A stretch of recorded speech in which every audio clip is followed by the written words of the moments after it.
안녕하세요. 30대로 진입한 지 1년 딱 되어가는 30살 새댁입니다.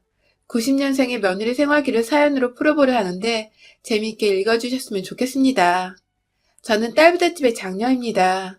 동생들과의 터울은 각각 2살이라 서로 비슷한 시기에 학교도 다니고 졸업을 했지만 결국 부모님 바쁘실 때 열심히 동생들 키우며 돌보고 산 K 장녀입니다. 제 동생들은 돌봐야 할 동생이 또래의 외동이나 언니 오빠가 있는 친구들보다 많아 힘들지 않았냐고 물어보곤 하는데요. 전 하나도 힘든 게 없었어요. 동생들과 노는 것만으로도 충분히 재밌었고, 사실 공부는 벼락치기로 고등학교 들어가 공부를 하게 되었던 거라서 더 어릴 적만 해도 공부에 의한 스트레스를 받을 일도 없었었죠. 마치 살림하는 게 제 운명인 마냥 엄마 노릇을 하는 게 나름 재밌었어요. 어릴 적부터 동생들을 챙겨주고 또 동생들한테 사소한 것들이라도 먼저 양보를 하고 취향을 물어봐 주는 게 너무나도 익숙했던 저는 제 교우 관계에서나 사회생활을 할 때에도 그런 자세가 무의식 중에 도드라졌는데요. 남들의 입장에서는 자신을 먼저 생각해주고 양보를 해주려는 제 태도가 늘 고맙고 괜찮게 보였었대요. 저도 대학 졸업 후 6년을 넘게 직장을 다니며 일을 하다 보니 그런 성격이 호구 잡히긴 딱이지만 관계 형성에는 나름 도움이 되었던 터라 굳이 제 성격이나 자세를 바꾸려 하지 않았습니다. 인간관계에 있어서 옆에 힘들 때 달려와 줄 수 있는 친구 한 명만 있어도 성공한 것인데 전 그래도 초등학교 친구들부터 그만둔 전 직장 동료들까지 꾸준히 연락을 하면서 곁에 둘 수 있는 친구가 꽤 많았습니다. 자랑이 아니라 그냥 저의 인간관계나 성격이 그리 지랄맞아 별나지는 않았다는 걸 설명해 드리고자 말을 하는 겁니다. 제가 2년 정도 사귄 남자친구가 있었어요. 그 사람이 지금 저랑 함께 혼인신고까지 한 저희 남편이죠. 전혀 서로가 연고가 없는 사이였는데 고등학교 친구가 자기 결혼을 하면서 신랑의 친구를 저한테 소개시켜 주더라고요. 평소 함께 만나 어울리며 사람 참 괜찮은 것 같은데 여자친구가 없어서 꼭 소개를 시켜주고 싶었다며 그 상대를 저로 찝어서 소개팅 자리를 주선해 준 것입니다. 저도 다른 사람도 아닌 절친한 친구가 소개시켜준 남자여서 사실 지고재고 따질 것 없이 나가겠다고 했어요. 친구는 제가 어떤 스타일의 남자를 좋아하고 또 어떤 스타일의 배우자를 꿈꾸는 것까지 다 알고 있는 제 절친이어서 굳이 설명하지 않아도 알아서 저와 어울리는 사람을 찾아 소개시켜주는 거겠거니 싶었거든요. 역시나 그 사람은 범생이 같은 외모의 순한 말투까지 모든 게 제가 찾던 타입이었고 그렇게 저희는 꽤나 긴 2년간의 연애를 하다가 결혼까지 하게 되었습니다. 사실 이번 연도에 결혼식을 올렸는데 우여곡절이 좀 있었어요. 다들 아시는 그 코로나 때문에 말입니다. 사실 전 코로나가 터져서 우왕좌왕 정부의 정책이 바뀔 때까지도 어찌저찌 결혼식만은 제대로 올려야 한다는 고집 아닌 생각을 좀 하고 있었어요. 다른 일도 아닌 결혼이란 중대사인데 이걸 정말 혼인신고만 하고 끝내거나 소수의 인원만 초대해서 결혼식을 올리자니 우르르 초대하는 것보다 하게 선정하는 데 더 스트레스더라고요. 정말 내내 머리를 쥐어싸고 남편과 부모님과 상의를 했을 즈음 코로나가 또 심각해지고 이러니 하객 눈치도 보여서 결혼식은 더 올리지 못하고 그냥 가족들끼리 간단히 밥을 먹는 자리로 저희의 결혼을 대신하기로 했답니다. 참담하게도 코로나로 인해 결혼이 취소된 코로나 시국의 신혼부부였죠. 이 과정에서 시부모님은 깊게 관여를 안 하셨어요. 남편한테는 남동생이 하나 있는데 도련님이 먼저 장가를 가셨는데 그때 시부모님이 식 올린다고 쏟아 부으셨던 돈이 너무 많았던지라 남편은 괜히 결혼식으로 또 돈 문제부터 생각을 하실까 시부모님이 겁먹지 않으시도록 식을 올리지 말고는 부부가 먼저 상의를 하고 말씀을 드리기로 한 것이었죠. 그렇게 저희 부부가 먼저 결정을 내리고 어른들께 말씀을 드리자 생각보다 모두들 동의를 해주셨어요. 요즘 시국에 하객들 초대했다가 괜히 확진자 생겨 일 터지면 위험하기도 하고 간단히 2사람만의 식을 올리는 것도 전혀 나쁠 것이 없다고 찬성을 해주셨어요. 특히 시어머니는 저를 따로 불러내서 고맙다는 말씀까지 하셨답니다. 작은 아들 결혼할 적에는 작은 며느리가 어찌나 해보고 싶은 게 많던지 그거 다 채워준다고 돈은 돈대로 집값에 살림살이 비용은 또 그것대로 돈이 억 단위로 깨졌었다고. 그래서 정작 장남인 큰아들 결혼식은 더해주면 더해줬지 못해주진 않을 거라 생각을 했는데 식장이 생략되니 경제적인 절감 비용이 크다고 내심 고마워라 하셨어요. 그리고 끝에는 물론 그렇게 절감된 돈은 저희 부부한테 그만큼 더 얹어서 남겨주겠다고 먼발치에 있을 법한 유산 얘기를 하시며 말씀해 주셔서 뭐 저야 감사했죠. 그닥 큰 결심을 했다고 생각을 하지 않았거든요. 제가 나름 여자라 그런지 초창기 때만 해도 결혼하는데 꽤나 로망으로 꿈꿨던 것들이 많았습니다. 뭐 안 그런 여자가 어디 있겠냐마는 정말 모든 사람들 주목을 한 몸에 받으며 공주님처럼 드레스 입고 식장에 따다 하며 입장하는 그 장면을 남편한테 프로포즈를 받은 후부터 내내 매일같이 상상을 했었던 것 같습니다. 하지만 예기치 못한 코로나가 터지면서 그 모든 상상들이 완전히 물거품이 되어버렸고 많이 아쉽고 슬펐지만 가족들 건강에 우리 개개인의 건강까지 생각을 해 깔끔히 결혼식은 포기를 했답니다. 그렇게 욕심부리지 않고 시국에 맞게 혼인신고만을 했는데 막상 시간이 흐르면서 생각을 해보니 이런 의식을 생략하고 나서 저희 부부의 몸이나 마음이 참 편하더라고요. 아주 작은 디테일로는 하객들 식사부터 제가 식장에 들어가는 리허설까지 들어가야 할 돈이며 시간이 참 많았는데 그게 다 없어지니 세상 홀가분하기까지 했어요. 코로나가 없었으면 뭐 보여줄 필요도 없는 사람들만 모일 텐데 내가 뭘 위해 돈을 써서 결혼식을 올렸을까 싶어서 오히려 우리 사장이 고맙기까지 했죠. 아쉬움이 컸지만 그렇다고 막 곱씹으며 아쉬워하지 않았던 그런 입장이었어요. 그래서 그런 저희의 결정에 고맙다고까지 해주시는 시어머니 태도가 뭘 안 했는데 잘했다는 칭찬을 받은 것 같아 다소 부담스럽기도 했지만 그래도 기분은 좋았습니다. 하지만 이런 저희의 부부의 결정에 자꾸만 주제넘게 반기를 뜨는 한 사람이 있었어요. 바로 남편보다 먼저 결혼을 한 3살 아래의 남동생. 그러니까 제겐 도련님인 그분의 와이프. 저보다 무려 5살이 적은 동서였습니다. 결혼 전에는 몰랐는데 결혼하고 나서 시댁에 와보니 도련님과 동서는 혼전 임신으로 일찍 결혼을 했더라고요. 아이가 있는 줄은 알고는 있었지만 생각보다 어린 동서네 부부 나이에 비해서 벌써 유치원에 들어가 있는 아이 나이를 따져보니 쉽게 알아챌 수 있었습니다. 뭐 2사람이 어디서 어떻게 만나 연애하고 임신해서 결혼했는지까진 전혀 궁금하지 않아 지금도 잘은 모르지만 하나 동서가 먼저 나서서 저한테 해준 말을 빌려보자면 동서는 도련님이 죽어라 자기 좋다고 따라다녀서 몇 번 만나주다 애가 생겨버려 어쩔 수 없이 결혼까지 하게 되었다면서 자신이 제대로 피임만 했었다면 지금쯤 이런 집구석에 시집와서 이러고 살지 않았을 거라고. 이런 시댁이나 도련님을 그리고 자신이 배 아파 낳은 아이까지도 부정을 해버리며 갓 시집온 제 앞에서 욕부터 하더라고요. 애매했던 것이 그렇다고 대놓고 시댁 욕을 한 것은 아니었는데 또 그렇다고 대놓고 안 한 것도 아니었고 뭘 얘기하려고 하는 건지 자꾸만 본인이 원래 이렇게 살팠잖아 아니었다고 본인은 더 잘나고 좋은 시댁과 남편을 만날 수 있었다고 얘기를 하니 자기 자랑을 하고 싶어서 이런 거구나 싶었습니다. 나름 자매들 틈에서 눈치 하나는 기똥차게 타고나 자란 저에게 제 막내 여동생보다 어린 이동서는 그저 귀여운 어린 여동생 같았어요. 말에는 뼈가 있었지만 그리 신경 써서 들을 필요가 없다는 게 저의 결론이었죠. 그런데 한 번은 넘기고 귀엽게 봐주자니 동서가 자꾸 선을 넘더라고요.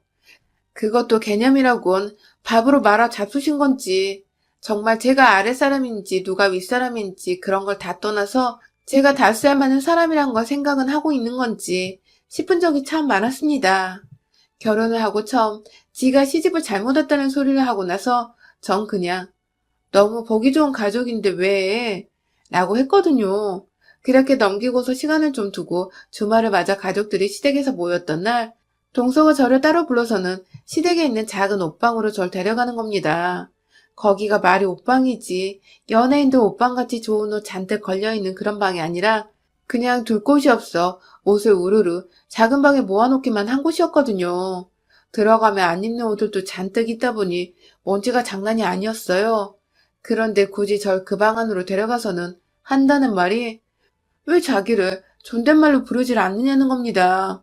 아니 호적을 따져도 제가 윗사람이고 나이를 따져도 제가 윗사람이고 그렇다고 나 윗사람이에요 라는 마음으로 반말을 한 것도 아니고 옆에서 시어머니는 둘이서 말 편하게 하면서 정리를 하라고 부추기셨고, 저는 저대로 나이 많은 저를 형님으로 만났다며 더 불편해할까봐 편하게 다가가보자. 그럼 말 놓을게. 라고 먼저 말을 하고선 호칭을 편하게 부른 건데, 본인이 시집을 몇 년은 더 먼저 왔으니 본인이 저보다 윗사람, 결혼 선배니까 존대를 하라더군요. 아이고, 어린 동서한테 찍힌 것 같아 괜히 제 의도와는 다르게 흘러갔다며 전 뭣도 모르고 사과부터 했는데 앞에서 제 사과를 기고만장하게 팔짱을 낀 채로 받아내고 있던 동서의 표정을 보니 아, 애가 지금 날 가지고 노는 걸 즐기는 중이구나 하고 깨달았답니다.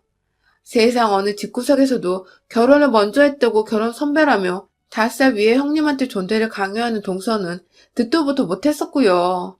무엇보다 형님을 방 안으로 끌고 와서는 존대를 하려며 팔짱을 끼고서 사과를 굳이 받아내고 있는 일진 같은 동서도 전 감히 보지 못했었네요. 솔직히 저도 사람이고 여자인지라 속도 상하고 자존심도 상했습니다. 이렇게 처음부터 시댁 식구들 중 어느 누구와도 틀어지고 싶은 마음은 전혀 없었기에 그날 후로 내내 동서대하기가 조심스러웠어요. 까딱했다간 또 왜 잘못을 했냐며 저를 옷방으로 불러낼 것 같은데 뭔가 자기 건드리지 말라는 듯 틱틱거리고 무성의하게 저한테 대답을 하는 꼴이 철들려면 뭔 그런 여동생 같더라고요. 싹수는 노래 보였어도 뭐 자주 만날 사이가 아니겠지 하며 무시하고자 제 마음을 다독였습니다. 하지만 결혼하고 잠깐 코로나가 주춤했을 적에 시어머니가 저희 부부를 참 많이도 불러내시더라고요. 간단히 요리한 것들 나눠준다고 불러내실 때도 있었고 어디 밖에서 외식하지 말고 시댁에서 외식을 하라며 불러내기도 하셨고 김장철이 아니었는데 김치가 떨어졌다고 김치를 백김치부터 물김치까지 한아름 담아주셨고 또 결혼식 생략해서 속상하실 거라며 저희 부모님 주시려고 시골 친척분께 받은 귀한 묵가루를 한가득 나눠주기도 하셨어요. 사실 묵가루 말고도 저희 부모님이 좋아하실 거라며 챙겨주신 과일이며 고기가 벌써 방 한가득 쌓일 정도였답니다. 이렇다 보니 어느 누가 시부모님 관심과 부름을 마냥 싫어만 하겠냐고요. 저희 부모님까지 생각해서 챙겨주시고 가뜩이나 결혼식 못 시켜 저한테 미안하다고 마음 표현을 해주시니 저도 감사하더라고요. 바쁜 직장인이라고 평일이나 주말이나 쉴 수 있으면 무조건 푹 쉬자며 연락도 따로 잘 못 드렸고 거의 좀비처럼 침대에서 나오질 않으며 살던 신혼부부였는데 밖으로 불러내주시고 또 맛있는 것도 나눠주시니 전 시어머니와의 친분도 쌓을 수 있었고 뭔가 좋은 새 가족들이 생긴 것 같아 좋기만 했어요. 하지만 저보다 결혼 생활을 더 오래 한, 그러니까 본인 말을 빌리자면 결혼 선배라는 동서는 그렇게 해벌쭉 하면서 시어머니께 웃어 보이는 저를 늘 떨떠름하게 지켜봤어요. 바로 옆에서 입이 삐쭉 튀어나와서는 저게 비웃는 건지 아니면 진짜 보기 좋아 웃는 건지 모를 정도의 기분 묘한 웃음을 지어 보이는 것까지 솔직히 전 그 눈빛과 표정이 너무 기분 나쁘더라고요. 절대로 좋게 처음부터 저와 동서가 인사를 나눈 것도 아니었고 전 실제로 동서한테 반말을 쓰지 말라고 방에 불려가기까지 했잖아요. 그런 와중에 시어머니가 뭐 하나라도 나눠주시고 챙겨주는 모습을 보이기라도 하면 꼭 지나가는 말로 저한테 그러더라고요. 형님은 팔불줄이신가 봐요? 형님은 웃음이 참 저렴하시네요? 등이 절대로 들어서 기분이 좋을 수만은 없는 애매한 말들로 이게 무슨 뜻일까 싶게 만들던 동서의 말들. 한두 번 들어야 그러려니 하겠는데 매번 이러니 참. 동서 하나 보기 싫어서 시댁을 안 갈 수도 없고 말이죠. 더 웃긴 건 시어머니가 절대로 저 혼자만을 차별하면서 더 챙겨주고 저한테만 고맙다고 하신 게 아니었습니다. 늘 동서의 것도 공평하게 나눠서 준비를 해주셨고 동서의 부모님들 것까지 저희 부모님 것과 함께 챙기셨어요. 그러니까 그냥 시어머니가 베풀고 나누는 걸 참 좋아라 하는 분이셨던 겁니다. 이제 보니 연애할 적부터 저한테 늘 주려고만 하던 남편과 딱 판박이시더라고요. 그런데 그걸 동서는 늘 앞에서는 저만큼이나 감사하다고 잘 나눠드리겠다고 받아내더니 시어머님이 잠시 화장실에도 가 계시면 제 옆에 와서 본인은 말을 살살 반말로 놓으며 말하더라고요.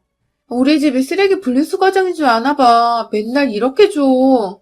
혹은 이런 거 받아서 친정 가져가면 그건 나 진짜 불쌍하고 거지같이 사는 거 인정하는 거지 뭐야. 라고 말입니다.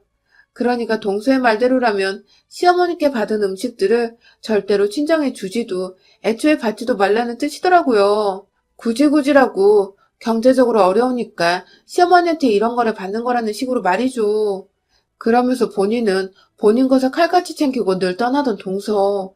도대체 저한테 뭘 말하고 싶은지 알 수가 없어 늘 대하기가 참 어려웠습니다. 기분도 나빴고요. 시어머니는 좋다고 주시는 건데 그 어른의 정성을 대놓고 쓰레기장인의 먼애하며 무시를 하는 버르장머리 없는 태도부터 시작해서 친정에 실제로 매번 시어머니 음식을 나눠드리고 있었는데 그런 저한테 불쌍하고 거지같이 사는 거 인정한 거라고 표현을 한 것부터 절대로 뒤끝없이 들을 수 있는 말들은 아니었습니다. 저도 점차 동서에 대해 속상하고 섭섭한 생각들이 커져가기 시작했죠. 그러다 두어 달 전쯤인가 제 생일이었어요.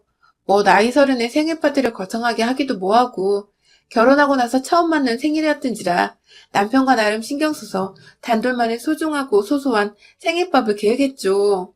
남편이 해주는 미역국에 제가 만드는 불고기, 반찬은 그냥 시어머님과 친정엄마가 싸주신 것들로 대충 차려내서 나름 맛나게 밥을 먹었어요. 그리고 코로나로 나가기가 그래서 그냥 집에서 넷플릭스를 보면서 좀 쉬고 있었는데 시어머니께서 전화가 왔습니다. 어머님! 하며 반갑게 받으니 시어머니는 제 생일상을 차려주고 싶다며 주말에 집에 오라더군요. 딱히 약속도 없던 데라서 알겠다고 하고는 주말을 맞아 바로 시댁에 갔는데 얼마 지나지 않아서 동서네 부부도 도착을 했어요. 생일은 축하만 받고 싶은 자리잖아요. 모처럼 기분 좋은 일들로만 채워졌으면 좋겠고 말이죠. 저도 동서가 있어서 좀 껄끄러웠지만 그래도 저 축하하겠다고 와줬으니 고맙다는 인사말을 건네며 기분 좋은 표정을 짓고 자리에 착석했습니다. 시어머니께 미리 당부를 드려서 어머님은 미역국만 끓여주시고 나머지 잡채며 불고기며 저뿐만 아니라 시어머니도 좋아하실 만한 잔치 음식들을 제가 직접 만들어서 시댁에 들고 갔어요. 시어머니는 생일상 차려주고 싶었는데 제가 음식을 해왔다면 미안해하셨지만 저도 신혼이라 음식을 배우고 있기도 했었고 초대를 해주신다고 불러주신 것만으로도 너무 감사해서 제가 꼭 음식을 해가고 싶었었죠. 그간 저희 친정까지 챙겨주신 음식들도 많아서 왜인지 이번엔 제가 시어머니께 상을 차려드리고 싶었습니다. 그런데 맛있게 밥을 먹으면서 오순도순 오랜만에 만난 서로의 안부를 묻고 있는데 동서는 계속 뚱해 있더라고요. 입맛이 없는 건지 아니면 제 음식이 맛이 없는 건지 그냥 계속 신경은 쓰였지만 시부모님도 옆에 계시고 하니까 애써 의식을 해서 분위기를 다운되게 만들지 않으려고 했어요. 밥을 다 먹고서 그릇을 치우는데 동서는 잘 먹었다는 말 한마디를 안 한 채 아, 배부르네 하면서 기지개를 피고 일어나서는 물 한 잔을 따라 마시곤 거실로 나가더라고요. 그 사이 시어머니는 며느리가 둘이 있고 아들이 둘이 있는데 본인이 설거지를 하시겠다며 그릇을 챙겨가서는 벌써 고무장갑을 끼려 하시고 아무리 시어머니가 잘해주신다 하더라도 이건 아닌 것 같아서 남편을 툭 치니 남편이 엄마, 내가 설거지할게 하면서 일어나 옆으로 갔어요. 결국 남편이 설거지를 했고 저는 그 옆에서 시부모님 과일이라도 깎아드리려 사가져간 과일을 깎고 있었어요. 그러다가 남편이 설거지를 끝내고 화장실에 가서 혼자 부엌에 남아있는데 옆에서 동서가 스르르 나타난 겁니다. 그때 제가 이미 저희 남편이나 저나 다 서서 시어머니를 도와드리는 와중이었는데도 지 혼자 물을 따라 마시고 거실에 나가 TV를 본다고 소파에 앉아있는 동서가 예의가 없다며 좀 빈정이 상해있던 때였는데 그렇게 저한테 갑자기 다가온 동서가 한마디 하더라고요. 형님, 생일밥상도 시어머니한테 얻어먹어야 해? 집이 가난한 거야? 아니면 어디 그지근상이 있는 거야? 라고 말입니다. 물론 본인이 결혼 선배라 반말로 말을 걸었고요. 순간 얼척이 없어 제 눈빛이 흔들렸어요. 미역국 말고는 어머님 힘드실까봐 제가 다 음식을 해왔고 당시 깎고 있었던 과일도 제가 사간 건데 그렇게 따지면 생일 축하하고자 하는 날인 거 알면서 빈손으로 와서는 밥만 먹고 밖에서 쉬고 있던 동서가 더 거지근상 아니냐고요. 그런데 동서의 막말은 여기서 끝이 아니었어요. 글쎄 저보고 그래 맞아. 형님은 그래서 결혼도 안 했잖아. 그러면 우리 집에 개를 안 키워 남은 음식 매번 버리는데 그냥 형님 드릴까? 라고 하는 겁니다. 그걸 재밌다고 집단의 농담이었는지 가소롭게 웃어 보이면서 개밥을 저 주겠다고 하는데 와 이거 진짜 상종 못할 년이더라고요. A는 진작부터 밥 말아먹은 거 알고 있었고 위아래 구분도 못하더니 해서는 안 될 말까지 툭툭 던지는 게 가만히 내버려 뒀다가는 진짜로 형님이 윗사람인 줄 까마득히 잊고 무념무상 무개념으로 지내겠더라고요. 이제 보니 애초에 코로나로 결혼식까지 취소했던 제가 지 눈에 우습고 없어 보이기까지 했나 보더라고요. 순간 들고 있던 사과를 그 주먹만한 꿀사과를 깎다 말고 동선연의 볼짝을 향해서 주먹 날리듯이 한 손에 꽉 쥐고서 던졌어요. 사과에 찍히는 동서의 볼짝과 잇몸이 느껴지려고 할 때에 깎아놓은 사과를 담은 쟁반을 그대로 동서 면상을 향해 던져버린 바람에 동서는 사과테러와 더불어 쟁반을 얼굴 정면에 강타당하고 말았죠. 소리를 듣고 온 거실 밖 시부모님과 화장실에서 나온 남편은 이게 무슨 일이냐고 놀랬고 저는 그 앞에서 마무리로 동서년 머리채를 쥐어 들쳐올리고는 어머님께 얘가 자꾸 반말해요 라고 선전포고하듯 날렸습니다. 이왕 미친년처럼 보이는 거 어마무시한 쌍년이 되어도 상관없다고 체념을 했거든요. 그래서 동서가 무슨 말을 했든 그냥 반말하는 버르장머리 없는 얘라는 것부터 먼저 고자질을 해보기로 한 것이죠. 내심 어머님이 저를 향해 실망하시면 어쩌나 싶어서 순간적으로 긴장을 무시했는데 근데 어머님이 글쎄 아휴 제 싹수노란 거 한두 번 보니? 하면서 제 편을 들어 동서를 향해 싹수 없는 년, 예의 없는 년이라고 욕이란 욕을 사정없이 강타하기 시작하셨습니다. 그렇습니다. 그간 어머님도 저 비슷하게 동서로부터 싫은 소리도 몇 번 듣고 어린 게 예의가 없으니 꿍에 있었는데 제가 머리채를 잡고 있으니 이 순간을 기다려왔다는 듯 욕을 하기 시작하신 거죠. 그렇게 제 손에 머리채를 잡혔다가 시어머님 욕을 들어먹고 풀려난 동서는 자신을 그대로 지켜만 보고 있던 도련님을 보더니 아무도 자신을 도와주지 않는다는 거 알았는지 그 기고만장하던 기가 죽어서는 알아서 바닥에 떨어진 사과를 주워 담더라고요. 제가 그 정수를 향해 그것도 내가 사온 거고 오늘 네가 먹은 미역국 빼고는 내가 집에서 해온 거야 라고 하니 내심 당황한 듯 아 그래요? 하고 억지로 존대를 또 붙이더니 금세 지 가방 챙겨 도련님이고 뭐고 애만 데리고 주랭랑치며 나가던 동서. 그 뒤통수에 대고 전 말했어요. 다음에 볼 땐 존댓말 제대로 해라. 개밥은 나도 정 요리하기 귀찮으면 생각해볼게. 하고 말이죠. 그게 무슨 말이냐고 물어보는 시어머니와 남편에게 그 뒤에 있는 서방님 들으라는 듯 큰 소리로 동서한테 들은 막말들을 말씀드리니 남편은 저만큼이나 화가 나서 씩씩거리다가 서방님을 보고는 동서를 대신해 주먹이라도 한 대 치라는 자세를 취하더라고요. 그 바람에 제가 도련님을 빨리 동서 따라 집 가라고 내보냈고 도련님은 또 형한테 쥐어 터질 뻔하다가 그걸 막아준 저한테 세상 고마웠던지 밤에 생일 축하드린다는 말과 함께 자기가 집에서도 동서와 한판 제대로 떴다며 대신 사과를 드린다고 전화를 해왔어요. 옆에서 희미하게 동서가 꺼이꺼이 우는 소리도 들렸던 것 같고요. 처음부터 왜 쓸데없는 기싸움을 하려 해서 여러 사람 불편하고 피곤하게 만든지 모르겠으나 뒤늦게라도 제 손으로 직접 머리채 잡아 볼짝의 권투장갑이 아닌 사과로 펀치까지 세게 날려주고 나니 그간의 묵은 억감정들이 수그러드는 기분이 들었습니다. 남편의 도련님 그리고 예상치 못한 시어머니까지 단번에 제 편이 돼주셔서 얼마나 감사했는지 몰라요. 우리 결혼 선배님인 동서, 선배면 선배답게 행실이며 말이며 생각을 좀 하고 살아라. 그러다 다음번에는 진짜 권투장갑으로 맞아 잇몸 나가는 수가 있다. 여러분의 생각은 댓글로 남겨주세요. 오늘도 시청해주셔서 정말 감사합니다.